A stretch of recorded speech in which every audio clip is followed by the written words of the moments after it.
Good morning, good afternoon, good evening, and good day.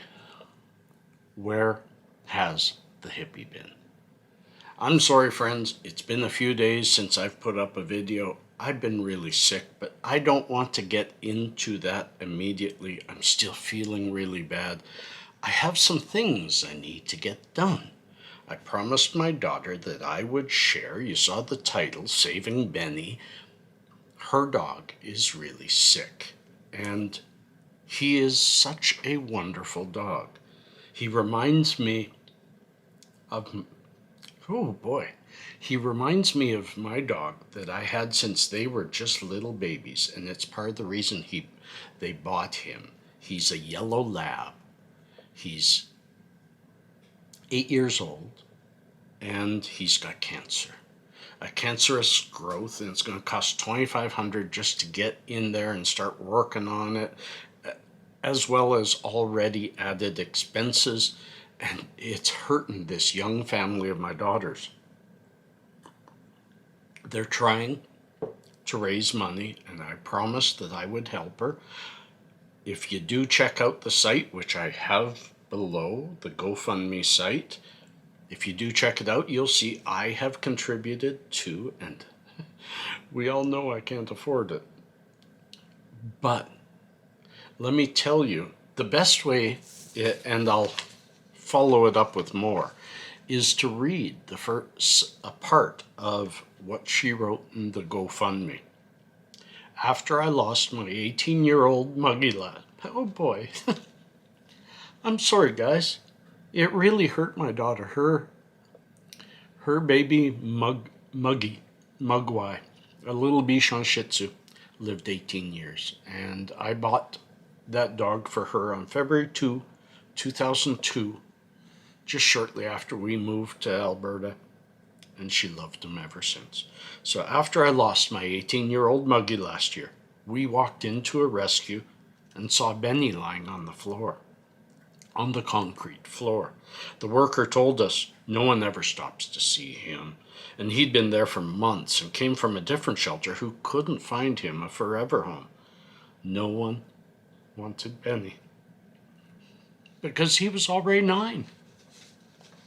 Well, Benny, he was a previous registered service dog to a child with autism.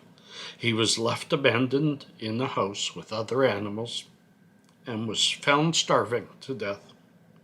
Some of the other animals didn't make it.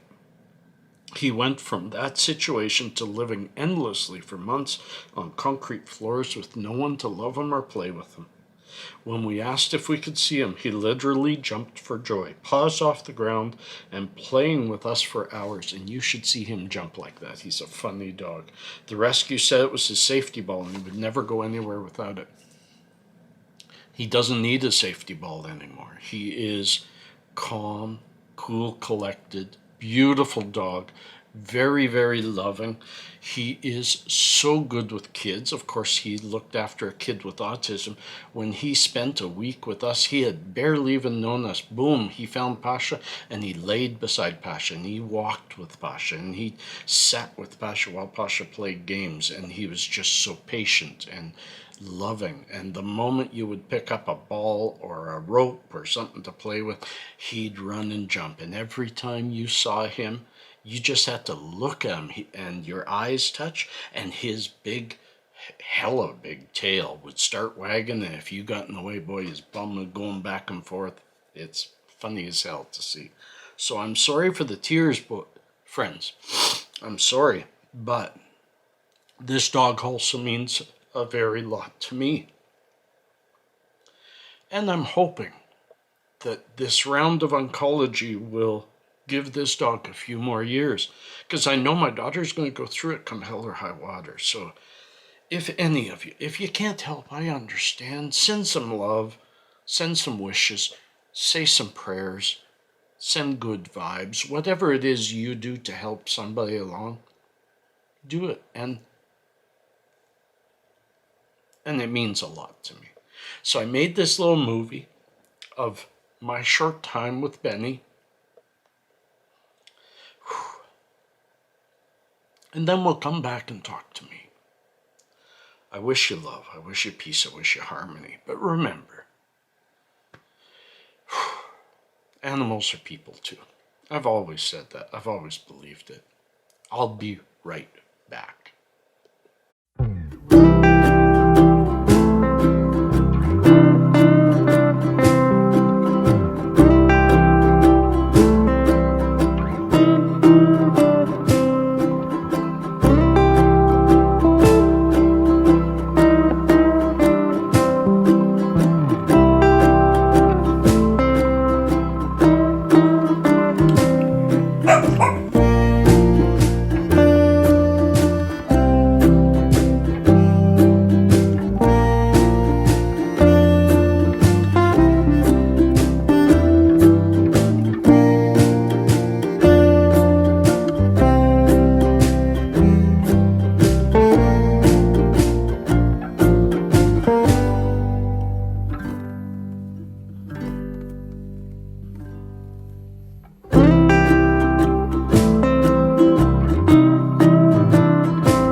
Glad I had that break to wipe my eyes, and I'm sorry for my awful way of dressing. I have not worn clothes for 48 hours.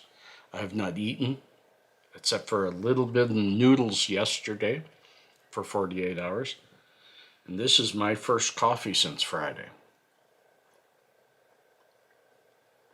It's been a really rough week. Friday night, I would say, was the roughest night I've spent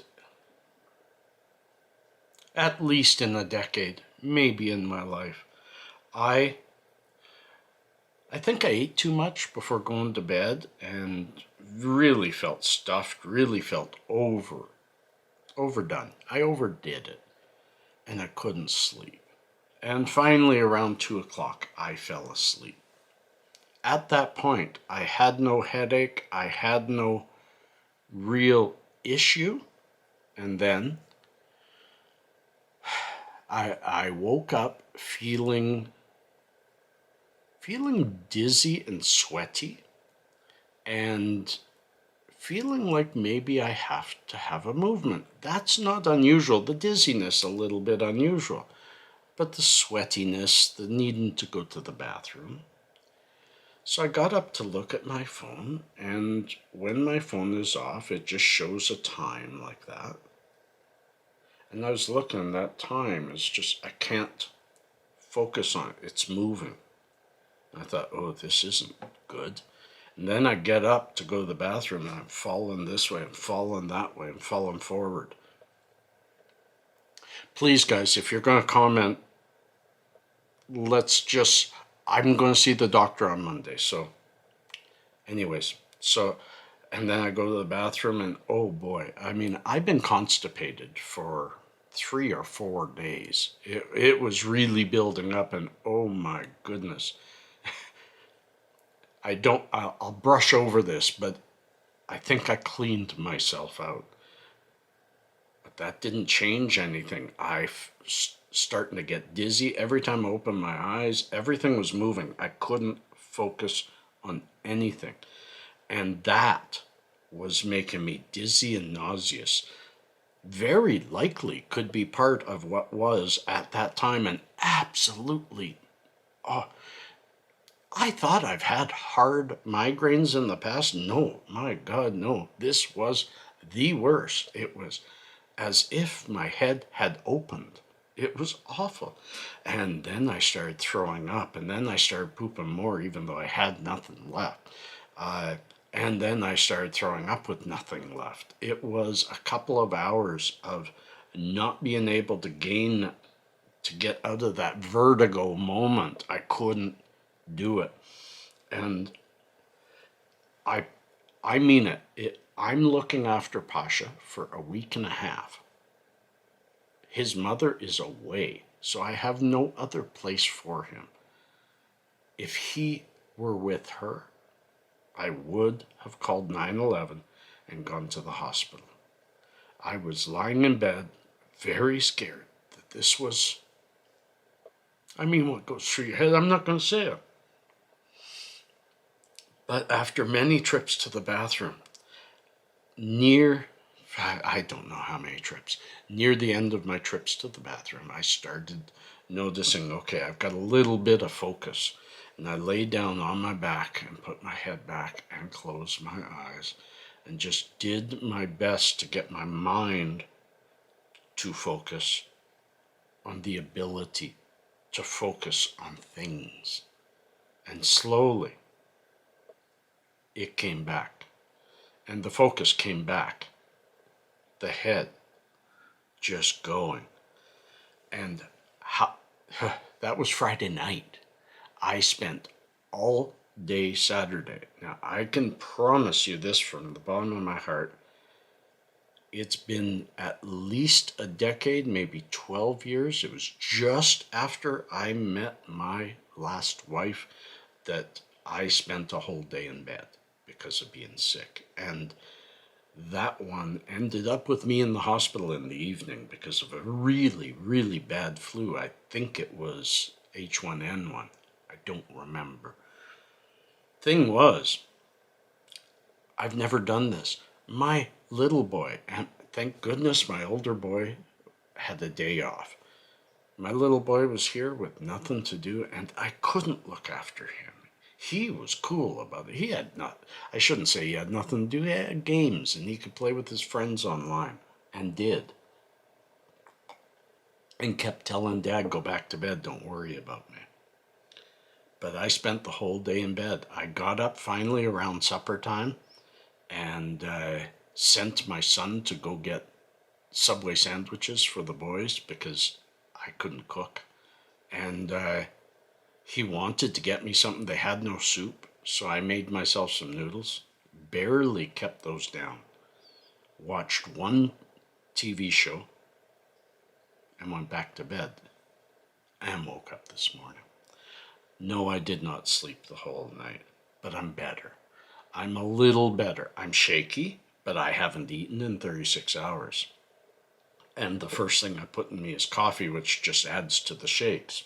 I usually don't get shakes. Boy, am I all squirrel, you know? And when I woke up, I thought, I'm not going to be able to do this video today, and I promised my daughter. But as the morning has progressed, the headache is calming a tiny bit. There is no dizziness anymore. There is no vertigo. I am concerned about that, friends, and I will see my doctor. I will phone her Monday morning, and I'm sure they're going to have to run some tests. And to have major vertigo as part of a migraine is normal. To have major vertigo because you have cervical spondylosis, which I do, that is arthritis in the C2 to C7 discs, and I have that.